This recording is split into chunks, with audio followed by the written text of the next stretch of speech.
Welcome to the Ageless Traveler, the #1 resource for active 60-plus travelers. Discover the most exciting destinations, the deepest discounts, and make new like-minded friends. Did you know that the NIH recently reported that travel increases your longevity? This episode of the Ageless Traveler is brought to you by Cruises.it, the most comprehensive ocean and river cruise site to book all your cruising needs. Receive the deepest discounts and perks beyond what is offered by the cruise lines themselves. Once you book, you are alerted if your cruise price drops, so you never pay a penny more than the lowest possible price. Now here's Adrienne Berg, host of the Ageless Traveler. Hello. This is Adrienne Berg, and this is the Ageless Traveler. And today we have a very special show because what we're talking about today is an answer to a question asked of me by one of our listeners.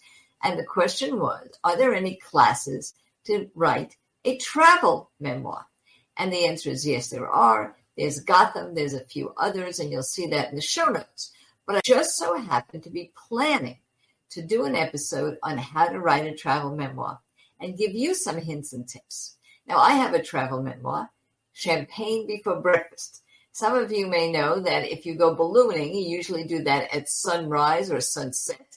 And there's also champagne, and if it's sunrise, you bet, Champagne Before Breakfast, which is the name of that book. And so I want to give you and walk you through the 9 steps. And very quickly, this is something that you can do. Believe me, all you have to do is think about these 9 elements of travel memoir and start to write. Now, for example, we just had Cruises.it introduce this show. And my mind immediately went to a memory of travel. A few years ago, I was speaking in Texas. I was slated to be in Houston, Texas. I happened to have been in the Aleutian Islands. Dutch Harbor is a place that you get to by instrument flying. And I went even further into Nikolsky. That's one of those places where you can see Russia from here. And I had to get back. That means Nikolsky to Dutch Harbor to Anchorage to Houston. There was no way to get back except by taking a boat. And I ended up 14 hours in the freezing cold in a small boat in the Bering Sea. And I will tell you that this memoir feels to me like a dream. Did it happen? Not so sure, but I am told that it did. I went through rookeries, saw seals and walruses and sea lions, heard noises from the sea that I had never heard before, saw stars I had never seen before, and eventually, exhausted after 14 hours, got back to Dutch Harbor and was able to instrument fly back to Alaska and then made it to the speech in Houston. To me, this was an incredible memory, something I could write about over and over again. So it doesn't have to be your favorite restaurant in Paris. Perhaps your memoir should not be that. So let's start with step 1. What is a travel memoir? Well, it's something a little different for each person. Of course, it's a memory of an event. One of the things that we do have to have in a travel memoir is a sense of place. But it doesn't necessarily have to have a sense of time. It is a place you have been, that you have a memory of, that you would like to chronicle and let others know about. For me, it's a quick instant in time that I've captured in my memory I want to impart to you. So here's an example of what I wrote in Champagne Before Breakfast about what is a travel memoir to me. I guess this book can be categorized as a travel memoir. I understand that beleaguered librarians, publishers, and bookstores need some organized idea of where in a genre a book falls. To me, a travel memoir is a series of written snapshots of a life trying very hard to be well-lived and occasionally succeeding. That success is largely due to interaction, no matter how fleeting, with strangers who inspire, tickle, or otherwise connect with me. This happens most when they and I are anonymous to each other. Like 5-minute stands, if you will. A moment in time when we, no matter our birth or background, can be honest because we need never see each other again.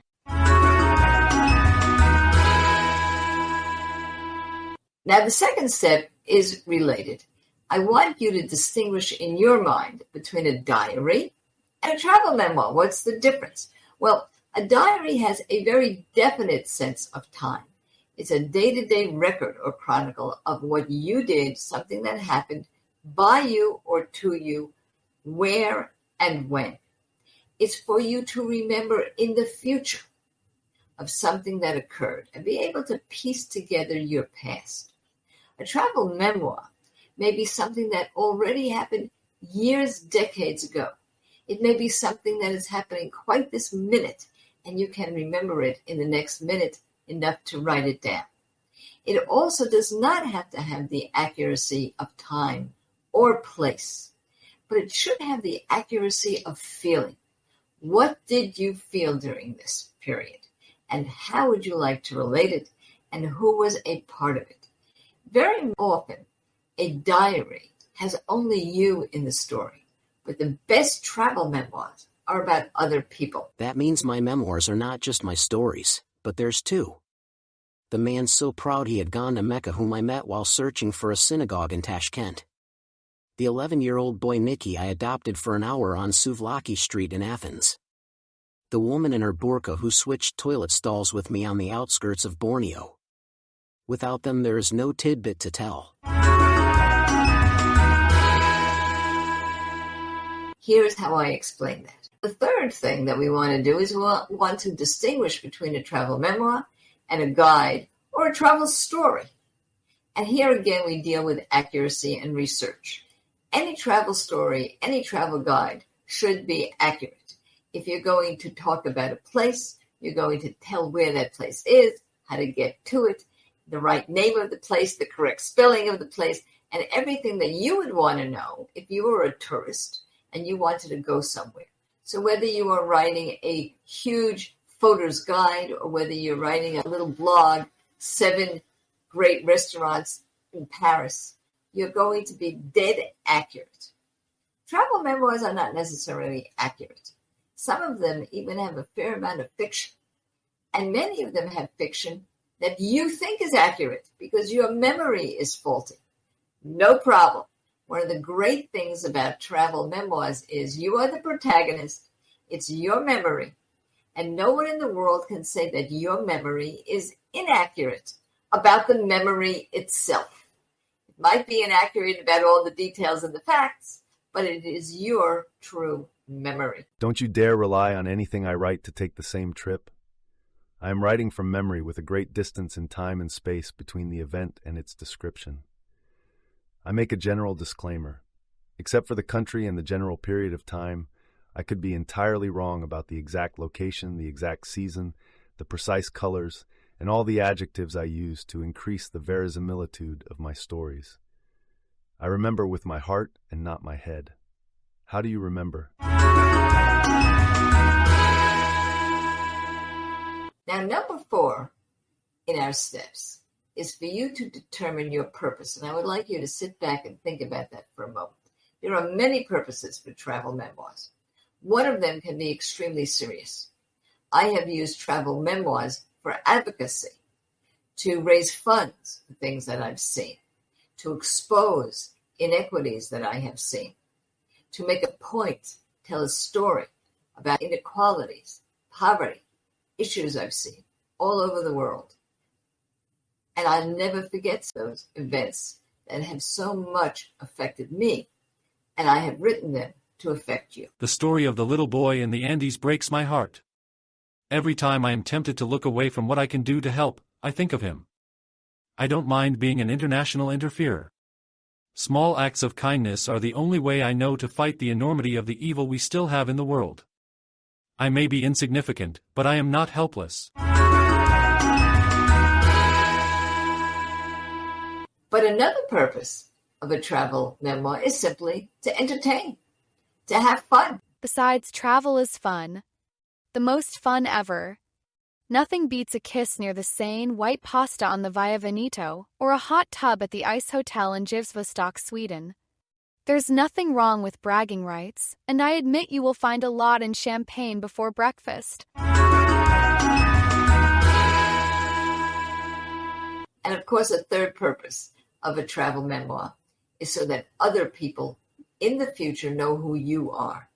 You know, as we age, one of the things that we talk about is telling our life story, leaving a legacy, letting our children, our grandchildren, our great-grandchildren know who we are. Well, you can do that through your travel memoir. Life memoirs are very interesting, but travel memoirs are kind of easier to write because you are prompted by many types of things. I'll give you an example. We had a wonderful podcast with Marty McCabe, who asks people to take an object, something they purchased, and tell a story of it, almost like show and tell when we were in kindergarten. Well, very similar, you can do that with travel souvenirs. Why did you buy it? When did you acquire it? Why do you still have it? What is its meaning to you? It reveals an awful lot about yourself, and it's a wonderful purpose, this life legacy, life story, made easier through the travel memoir.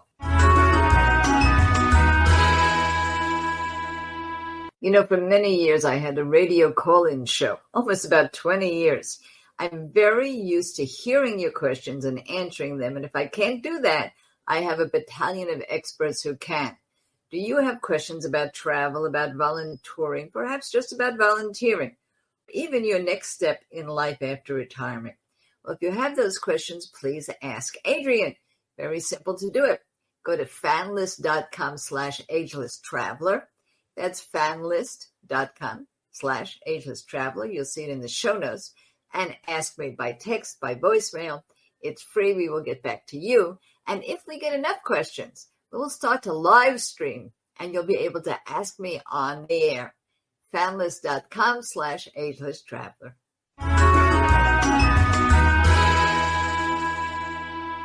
Now, I just mentioned age, and I have had a lot of people say to me, I am too old to write anything, particularly a travel memoir. I hardly remember anything anymore. Well, let me tell you that you are never, ever too old. One of the beauties of travel and lifelong travel, and of course the motto of the Ageless Traveler is never stop traveling, and I mean never, is that we experience new things. There's a wonderful word, I don't think it's used enough. The word is neoteny. It's like being like a puppy. It's puppy-like. Puppies run. They're always excited about things. You don't even know why they're excited. You give them a little ball and they're so happy. That is being neotenous. Well, that's what travel can do for you. It wakes you up. It makes you alive. It makes you younger. But of course, what you might remember when you're young and you travel, the experience of seeing Paris for the first time, or Big Ben in London for the first time, or even just leaving your home and going to a nearby big city for the first time, could be a memory of a younger person. But for us, it's a little bit more complex. Here's what I have to say about that in Champagne Before Breakfast. I try hard to craft my days as a series of firsts, different from the firsts of my youth, graduations, births, marriages, jobs. The first sighting of the Eiffel Tower or the Trevi Fountain or Stonehenge, these are the firsts of my traveling youth. The firsts of my old age are rather more intimate. Collaboration with the universe that seems to surprise both. A new friend, a new love, 100-mile walk on the Camino the Way, body surfing in Baja, kayaking Bay Vietnam, traveling alone to a place that might be dangerous, eating alone in a trendy restaurant, and asking for a table in the center of everything. These little firsts convince me that change is possible no matter what, no matter when. For me, it is also comforting to know that change can happen no matter where. Now, if you've been listening to this so far, you're noticing something, and that is the folks reading my words have different genders. I've used men and women and people with different kinds of voices. Why did I do that? Why didn't I read my own? Well, I have to tell you that one of the most important things that you can do when you write is to share it with others and ask them to read your work out loud to you. Now, we are always talking about the author that reads their own work. In fact, maybe you've been to a library or a bookstore to enjoy an evening with an author, and they take their book and they're very, very prominently looking, open it up, and they read it to you. In fact, Mark Twain and Dickens made fortunes just going from place to place reading their own work. But if you would like to write a travel memoir, you want to hear it in your ear the way others read it to themselves. There's no way to do that unless you ask them to read it to you. I'm very, very much in favor of you sharing, regardless of your purpose, your travel memoir. Now, many of you are interested in writing a travel memoir to actually have it published. And we're doing something wonderful here at the Ageless Traveler. If you've written a travel memoir, submit it.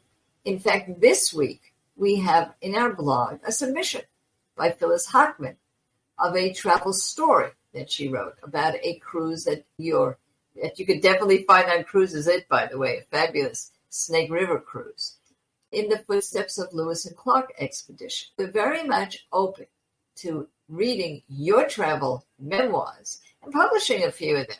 So make sure that when you do write, you go to fanlist.com. You'll see that right in the show notes, fanlist.com/Ageless Traveler, and give us a little synopsis of your travel memoir. We will be very happy to take a look at it. Once you know your purpose, you can go on to the next decision you have to make, which is, what's your style? The beauty of a travel memoir is it could be in many, many styles. It could read like fiction. It's your memory. It could read like fact. I have tried and failed to make my stories longer, to give them a plot, a purpose, a rhyme or reason, but the stories won't let me. Tell it like it was they shout, short and enchantingly sweet. Glimpsing another's life for an instant adds years to yours, at least I feel so. One human gesture can quietly set worlds in motion. One failure to connect can kill worlds before they are ever born. That means my memoirs are not just my stories, but theirs too. Now, in our next step, we have what is probably the hardest of all, and that is sit down and write. When I wrote my first book, which was in 1980, it was called Money Think, I had an editor, and I said to the, I'm not a writer. I'm a lawyer. What makes a writer, I asked her, and she gave me such a succinct answer. I remember it to this day. She said, writers write. People who are not writers don't write. That's the only difference.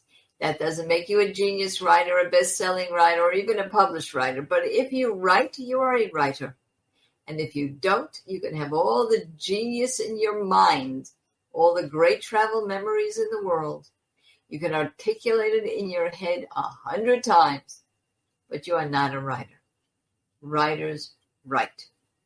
And as you do that, the idea of your topics becomes easier and easier. I went to Australia 3 times now, and I have many, many memories. But there's one imparting to you now. And you would look at it and say, gee, it's not exactly a topic where to go in Australia. There are so many places. You've been there so often. No, it's about a dingo. The dingo was lopping around in little circles chained to his big tree, barking and smiling. I thought he was smiling at me. Little did I realize that he was eyeing my neck scarf like a bull attracted to a matador's cape. I bent. He bit. Not me, but the dangling end of my scarf. I must compliment myself for thinking of Isadora Duncan in the seconds before my imminent demise. She choked to death when her long flowing scarf caught in the wheels of a car. She and the driver made a fatal madcap motor trip through the glorious countryside. It was a romantic way to die for a famous dancer and artist. For a travel writer, it was ridiculous.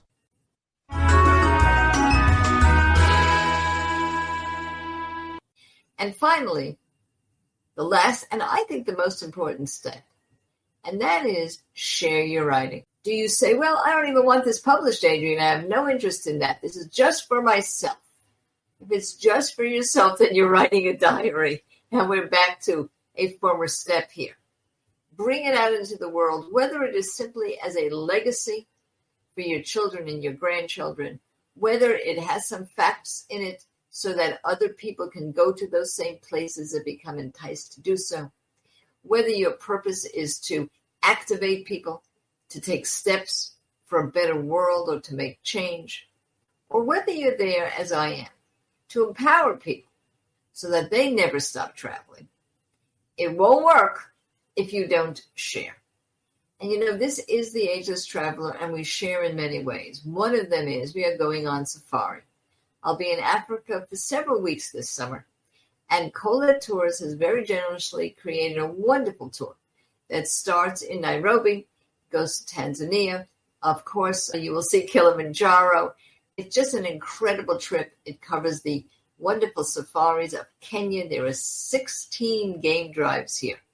Please don't miss this. This is one of your last chances. We'll only have 1 or 2 more weeks to sign up for this. You will see it on our website, agelesstraveler.com.